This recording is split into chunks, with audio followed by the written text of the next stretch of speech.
Hola aficionados y conspiranoicos, en el vídeo de hoy vamos a hablar del expediente de Vallecas, el caso real en el que se inspira la película Verónica. Me echaba espuma por la boca, por la nariz, lo que sea, la ha poseído a mi hija. Policía, dame. ¡Ayuda! ¡Ayuda, por favor! Necesito que te tranquilices y me describas lo que estás viendo. ¡Está aquí! ¿Sigues ahí? ¿Hola? Te digo que vuelvas. Me conoces. ¡Que vuelvas! ¡Vuelve! El director Paco Plaza presentó en 2017 la película Verónica, una película de terror que toma como punto de partida un caso real que ocurrió en Madrid durante la década de los 90 y la policía bautizó como el expediente Vallecas. Puede parecer material un poco extraño, pero lo cierto es que está considerado el único expediente policial que habla de cosas inexplicables. ¿Quieres hablar con alguna de nosotras? Lo has movido tú. Todo empieza al principio de la década de los 90, cuando Estefanía comienza a interesarse, como muchos adolescentes, por el mundo del ocultismo, dado que ya ha participado en alguna ouija, organizada en su instituto junto a varias compañeras para contactar con el novio de una de ellas fallecido en un accidente de moto. Lo que habéis hecho aquí es muy peligroso. Los problemas comienzan cuando una de las profesoras las descubre y destruye el tablero contra el suelo. Según sus amigas, en aquel momento un extraño humo se introdujo por la nariz de También Estefanía. notaste algo. Aquello de lo que no te despides se queda contigo. Aquello de lo que no te despides se queda conmigo. A partir de entonces, la joven empieza a experimentar extraños síntomas hasta que finalmente muere en el hospital a la edad de 14 años. Por supuesto, la versión cinematográfica del caso es una reimaginación con todos los elementos del género a pleno rendimiento. No por eso la historia deja de ser menos misteriosa. Más allá de creer o no creer en el tema, esto es lo que he investigado y lo que sé sobre él. Buenas noches, policía, dígame. Buenas noches. Soy Máximo Gutiérrez y desde hace varias horas en mi casa estamos notando fenómenos como paranormales. Una fuerza extraña mueve los enseres, pone los crucifijos boca abajo y hay una gran turbulencia.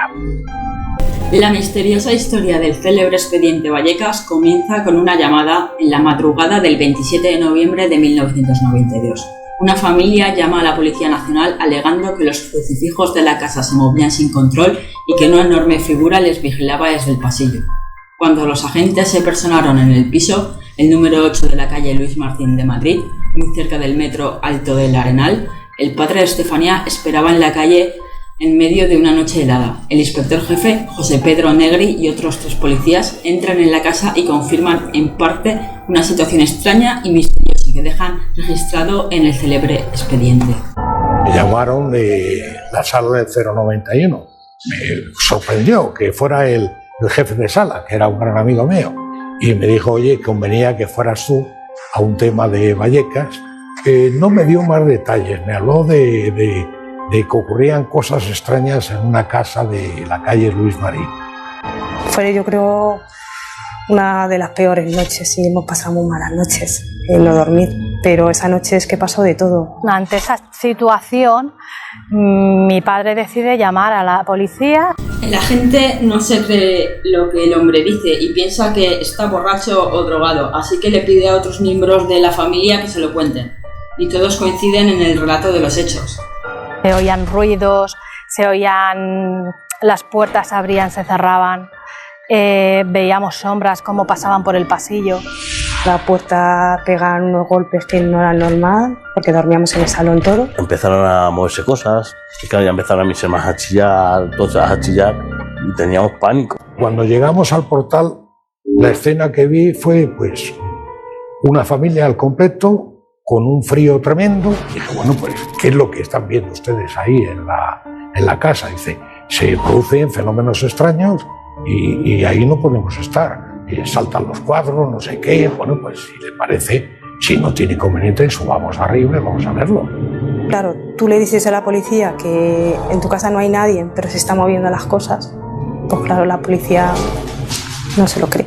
Total, que entramos en la casa, hicimos un recorrido por ella, me comentaron lo que les había pasado, que era que volaban los cuadros, que los cuadros se cambiaban de posición, se ponían boca abajo. Supuestamente este inspector fue testigo de los fenómenos paranormales que se acontecían ahí. Cuando se metían en una determinada habitación, pues que una fuerza para ellos oculta les trasladaba de una cama a otra, porque era una habitación que tenía 2 camas. Bueno, pero ha habido algo más. Dice, no, es que se produce el tema cuando se apaga la luz. Pero decidieron apagar la luz y quedarse dentro de la casa ellos. Apagamos todo y de repente una puerta de un armario, de un comedor que teníamos, se abre pero súper violento, o sea, haciendo un movimiento de varios golpes abriéndose y cerrándose. Y ahí estaba la policía. Y de golpe y porrazo, inusitadamente, se abrió una puerta de un molde de sobresalón y golpeaba fuertemente. No estaba preparado porque inmediatamente dije que encendiera la luz y hicimos una inspección por allí a ver si había algún dispositivo y no vimos nada extraño. Vimos que bueno, que eso había ocurrido. Efectivamente, hasta ahí fue lo que pasó, que yo no daba. El inspector tuvo que hacer su informe, y el hombre, pues, oye, lo ha hecho lo mejor posible para que no le tomaran por otra cosa, ¿no? Luego ya se fueron, ellos nos dijeron que no podían hacer nada y se fueron. A raíz de eso se hace un informe policial y como que la gente empezó más a creernos. Yo cuando termina el tema me acerco a la comisaría más cercana, que era la comisaría de Vallecas, y desde allí llamo por teléfono al jefe de sala y le explico lo que había ocurrido, lo que había visto, y el jefe de sala pues tomó nota e hizo una nota informativa. Después de esto se hace un informe policial y esto es lo que da tanta credibilidad al tema. Los sucesos paranormales supuestamente siguieron posteriormente y ya fueron pasto de programas de parapsicología de la época. Incluso apareció en los noticiarios españoles. Mucho ojo al siguiente documento, entre los más terroríficos de este expediente, que fue en principio antes de la noche de autos, o sea, antes del expediente. La medium entra en trance y es supuestamente poseída por los espíritus. Chus Morán recogió ese momento. En casa de la familia Gutiérrez se viene manifestando la presencia de espíritus desde que el abuelo murió y expresó como último deseo hacer la vida imposible a la familia desde el más allá. El abuelo había mantenido discrepancias con Concepción, su hija, por motivos económicos. A esta se vino a sumar otra muerte, la de Estefanía, la hija mayor de los Gutiérrez, que falleció el año pasado de forma inexplicable. Según el parte forense, Estefanía murió por asfixia pulmonar de manera súbita y sospechosa. Además, la niña, que contaba 14 años, solía jugar con la ouija, práctica considerada peligrosa para los expertos en parapsicología. Me echaba espuma por la boca, por la nariz, lo que sea, la ha poseído a mi hija. Mi hija ha sido poseída. A partir de la muerte del abuelo y de la niña, 2 posibles espíritus salen y entran por el cuarto de baño de la que era habitación de Estefanía, un espacio que hoy está cerrado e inutilizado. Además, en el domicilio se escuchan ruidos extraños, los electrodomésticos se ponen solos en funcionamiento, aparece de vez en cuando una silueta humana y una especie de bola atraviesa el largo pasillo. El grupo de parapsicólogos Unidad Cero está investigando el caso y han obtenido algunas psicofonías como esta.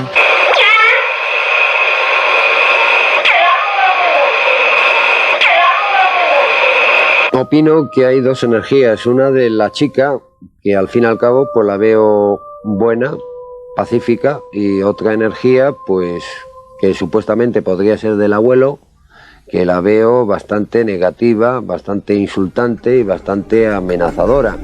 Y es esta energía negativa del abuelo la que, según la vidente Lola, ocupa su cuerpo cuando ella entra en trance para comunicarse con la niña. ¡Vuelve! ¡Vuelve! ¡Vuelve! ¡Vuelve! ¡Vuelve! ¡Vuelve! ¡Vuelve! Los Gutiérrez dicen vivir asustados, pero no se mudarán de casa porque, según los expertos en esoterismo, los fantasmas les seguirán allá donde vayan. Te digo que vuelvas. Pero en un principio, en el caso, había una cosa clara. Había una muerte extraña, difícil de explicar científicamente. Una asfixia repentina, comentaban los informes forenses. La joven Estefanía Gutiérrez Lázaro había muerto en el Hospital Gregorio Marañón de Madrid el 11 de agosto de 1991 a los 14 años. Las circunstancias que llevaron a la niña a esto fue lo que construye esta pesadilla urbana. Como decíamos al principio, se supone que el juego de la Ouija. Cenó y se acostó, pues un día normal. Y esa noche escuché como un gruñido. Encendí la luz y la vi incorporada en la cama, como sentada, y con una cara, y se cayó para atrás. Y ese día, a las 2 y pico de la mañana, me pasó, o sea, ella se levantó de la cama, hizo como si le faltara el aire, cayó. Yo cuando fui a la habitación, ella se echaba manos a la cabeza y fue el último beso que nos dio y ya está. Y se la llevaron. Vino Samu y ya estábamos andando mal y se la llevaron al hospital y allí ya... Hoy, 28 años después, os repaso aquellos sucesos y os voy a hablar del perfil psicológico de la madre, Concepción Lázaro de la Iglesia, que se elaboró durante una de las investigaciones y que puede ser lo que lleve a algunos fenómenos extraños. Mi hija hizo la Ouija. Resulta que al hacerla, según la estaban haciendo bien, no lo sé, porque eso me lo dijeron los compañeros. Conclusiones del informe. Test enfocado a habilidades parapsicológicas. Se realiza un test de facultades PSI a Concepción Lázaro sin arrojar datos significativos. Cabe destacar entre los efectuados la sensibilidad medianamente alta registrada en el test de sensibilidad. Test psicológico enfocado a medir la introversión, extroversión, la ansiedad y los trastornos psíquicos. De las diferentes variables que existen para medir los diferentes valores que engloba el test, reflejamos el siguiente cuadro, en el cual, sin entrar a publicar los cuestionarios, se citan las siguientes conclusiones. Ahí empezaron las cosas, los problemas, porque mi hija le daba una cosa que se quedaba en coma.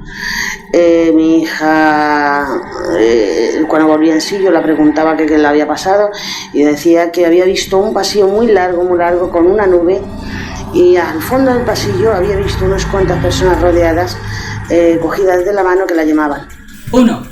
Sujeto con leve tendencia a la introversión. 2. Marcado desarreglo emocional, neurótica, marcada tendencia a la ansiedad. 3. Comportamiento flemático, roto a veces por explosiones de violencia. 4. Delirio sistematizado con ideas de grandeza o megalomanía. 5. Necesidad de llamar la atención, sobreestimulación del yo. 6. Inclinación hacia la constitución maníaco-depresiva. Rompió la tabla la maestra, salió un humo del vaso y el humo fue derecho a mi hija.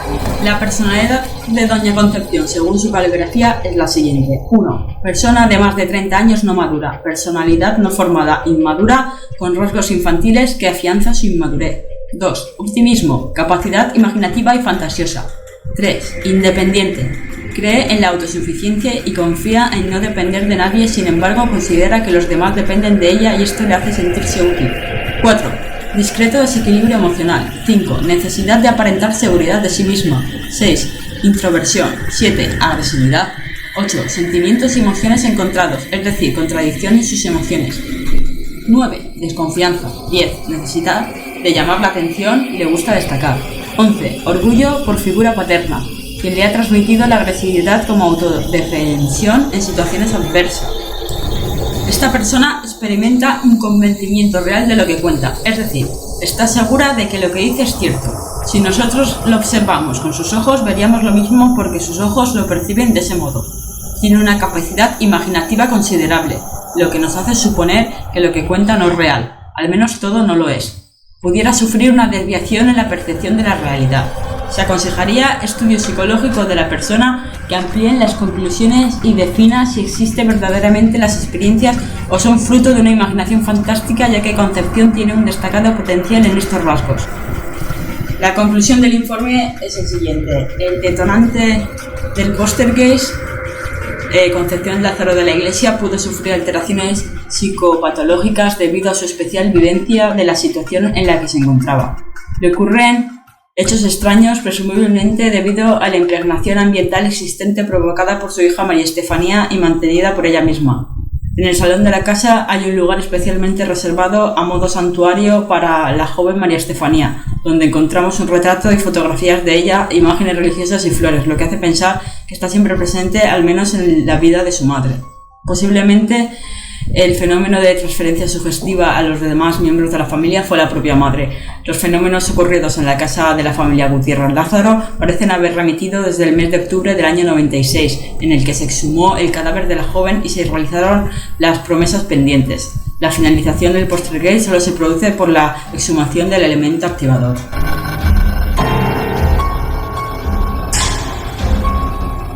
Como sabéis, la hermana de Estefanía, Marianela Gutiérrez Lázaro, escribió un libro que se titula Mi realidad, Expediente Vallecas, junto con Juan Marella.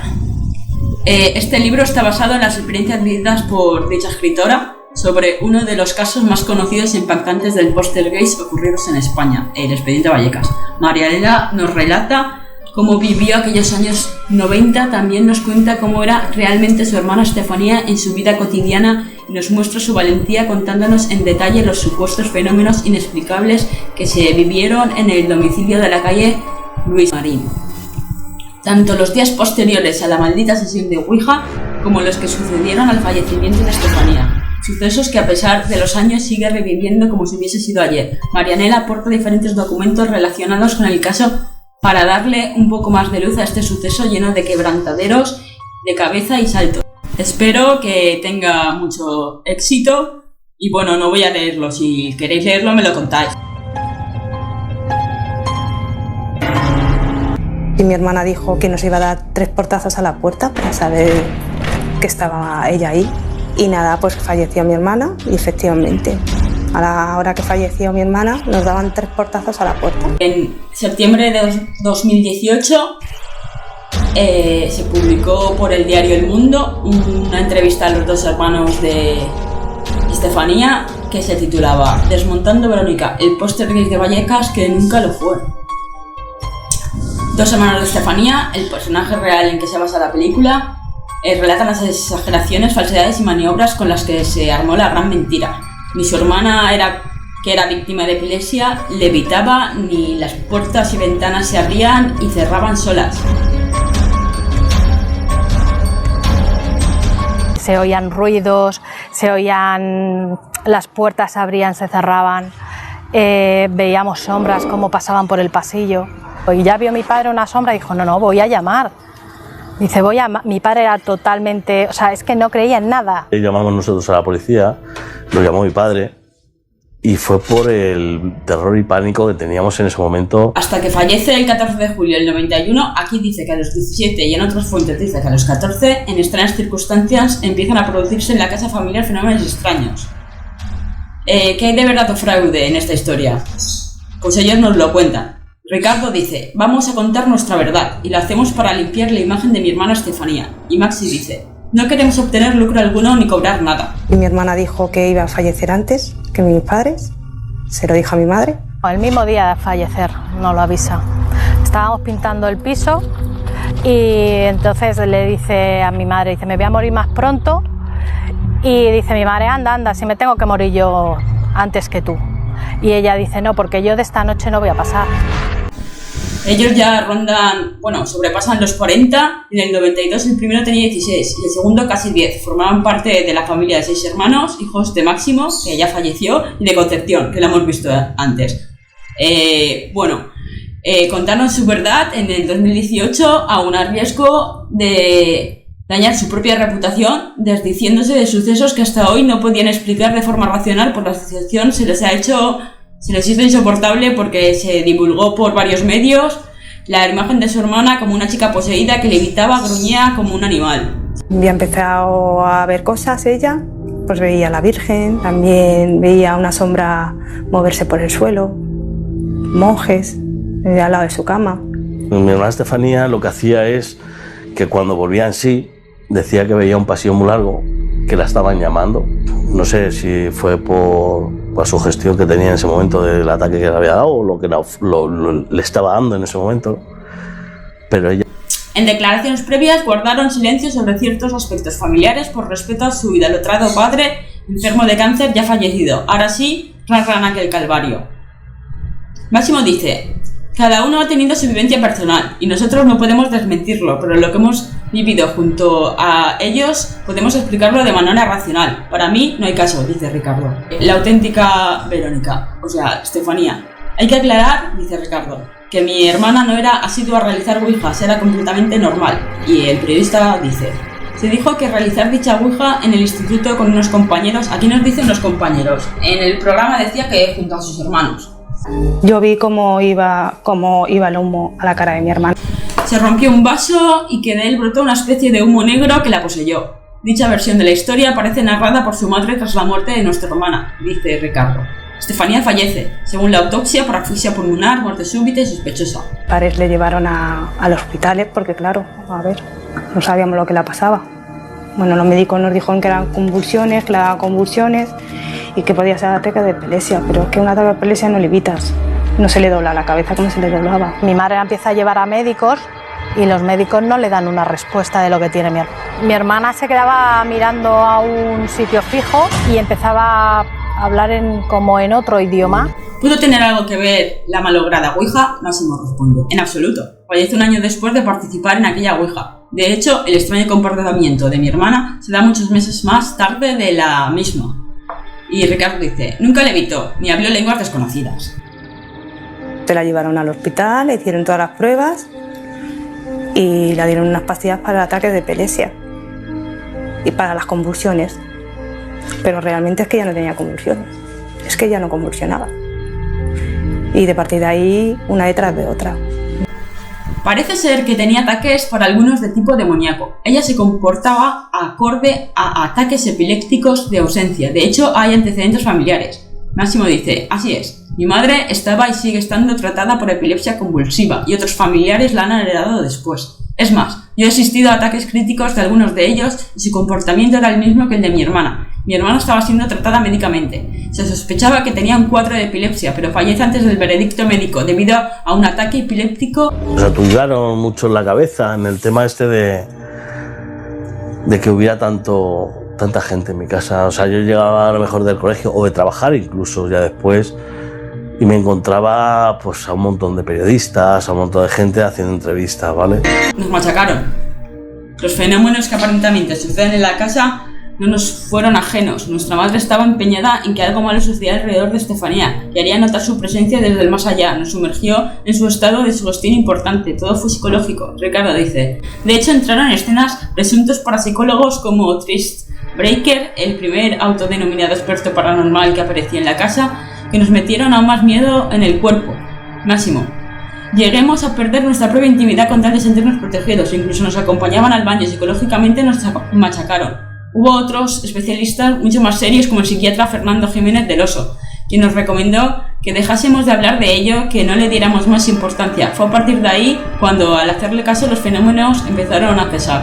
Nosotros teníamos el miedo metido en el cuerpo. O sea, el miedo quiere decirse de que yo no podía pisar mi habitación, por ejemplo, mis hermanas tampoco, por el pánico que teníamos, ¿no? Y aparte de eso, nos metía mucho miedo. O sea, vamos a poner una cinta para que cuando cruce el fantasma a verlo, una psicofonía, una señora que se pone en el baño y le da como una crisis de esto que es de que la poseen, y el marido pues zarandándola.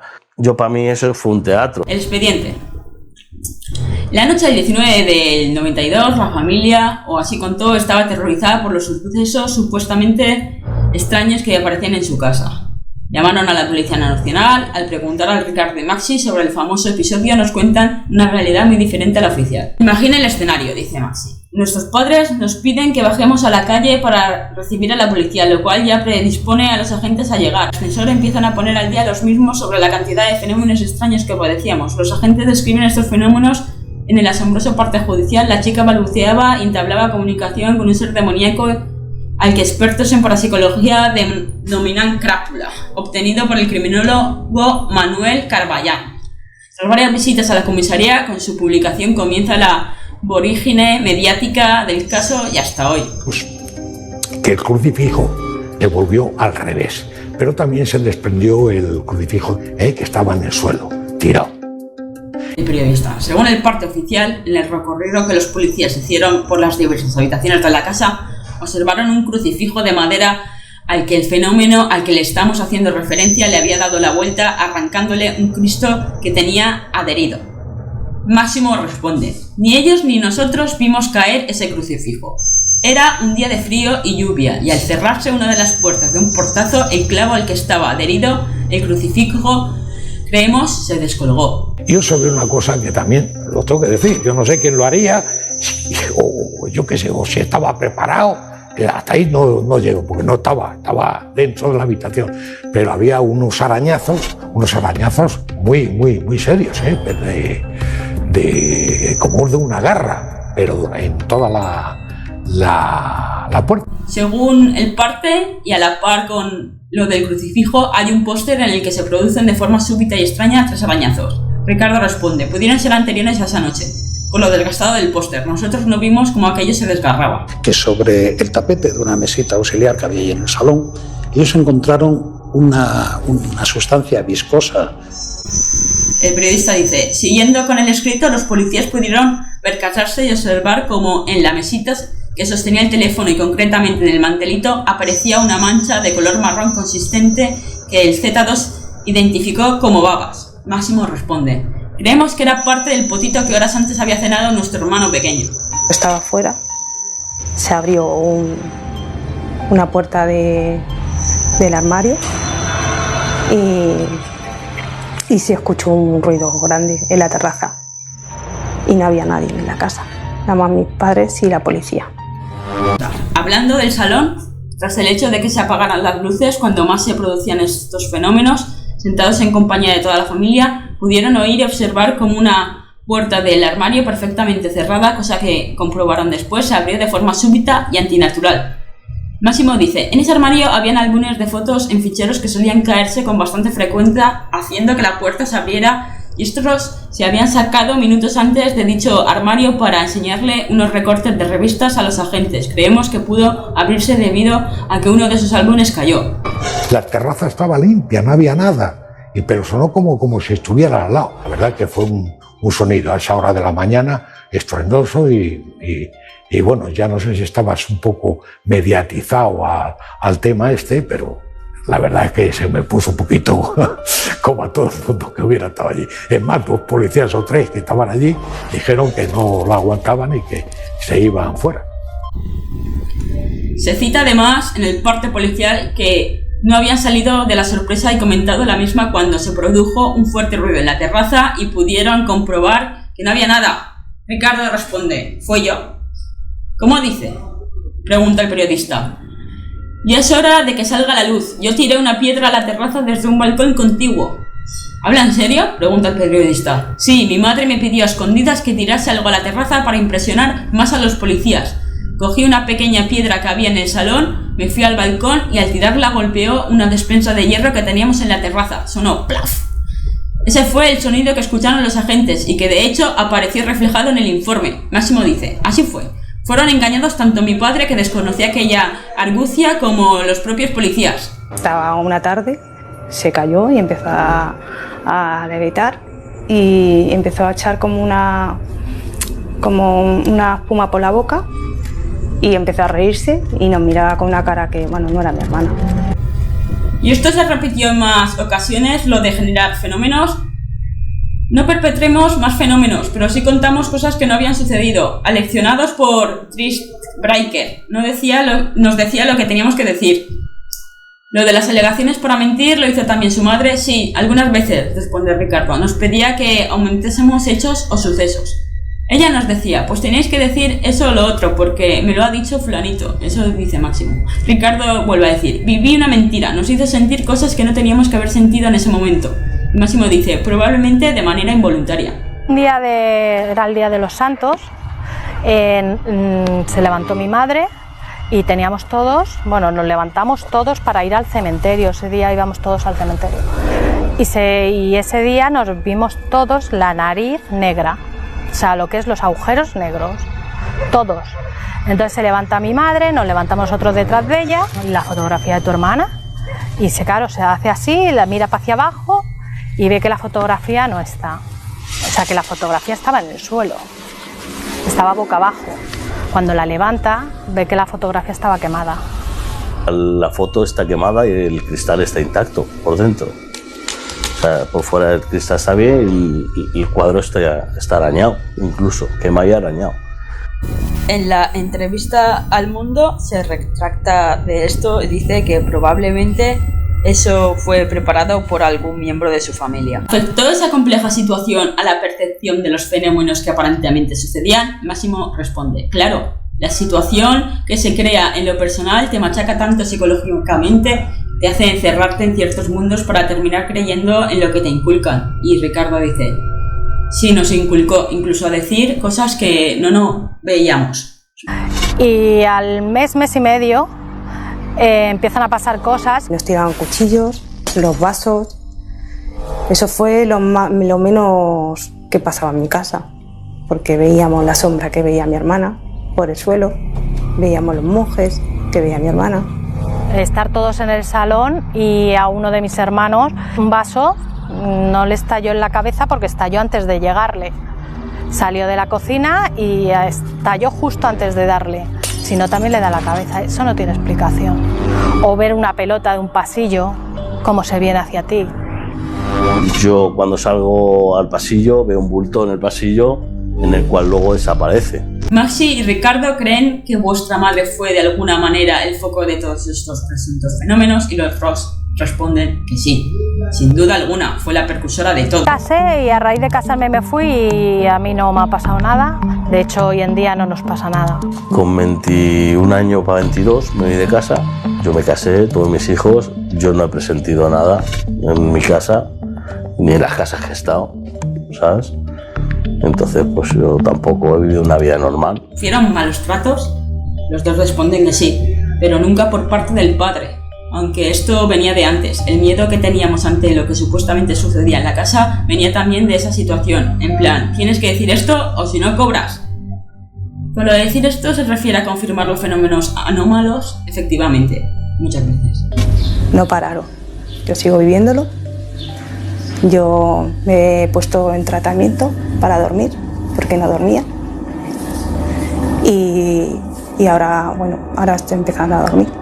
Yo sigo viendo y sigo sintiendo, pues si fallece una persona yo lo siento pues unas horas antes de fallecer esa persona o 3 días antes de fallecer esa persona y veo cosas. Es de aquellos sucesos en una casa humilde de Vallecas, solo hay una cosa, que esa familia desestructurada, separada entre la opinión de hermanos y hermanas, está de acuerdo. La muerte de mi hermana Estefanía para mí fue lo peor que me pudo pasar. Es que para mí falleció una madre, para mí. Entonces yo la echo mucho de menos, mucho. Yo no puedo ir al cementerio, la echo muchísimo de menos, aunque sí que a veces sueño con ella. Bueno, yo los golpes más duros que he recibido en la vida ha sido la muerte de mi hermana y la muerte de mi padre. Pues el último recuerdo que tengo de ella es que se fue a la cama y me dijo qué guapa estás hoy. Eso fue lo que me dijo. O sea, esas fueron las últimas palabras. Era una madre, una madraza para nosotros, era pues una confidente. Yo salía de juerga con ella y bueno, ¿y qué te voy a contar de mi hermana? Es que lo que te cuente se me queda corto en un relato, ¿no? No tengo otras palabras que decir que emocionarme por esto, o sea, porque sí la queríamos muchísimo. Y Máximo dice, lo confirmo, los 5 hermanos pensábamos lo mismo, es lo único en lo que estamos de acuerdo. ¿Qué os ha parecido el expediente Vallecas? ¿Creéis que los 2 hombres tienen razón, Máximo y Ricardo, o que por el contrario tienen razón las 3 mujeres, las 3 hermanas de Estefanía? Dejádmelo en los comentarios, quiero saber vuestra opinión. Un apunte, conspiranoicos. ¡Cállate! En mi anterior canal, este vídeo... ¡Cállate! Tuvo bastante éxito con miles de reproducciones y en el podcast, ¡cállate! Lleva más de 2000 reproducciones, incluso uno de los hermanos de Verónica me dio su opinión. Espero que os haya gustado.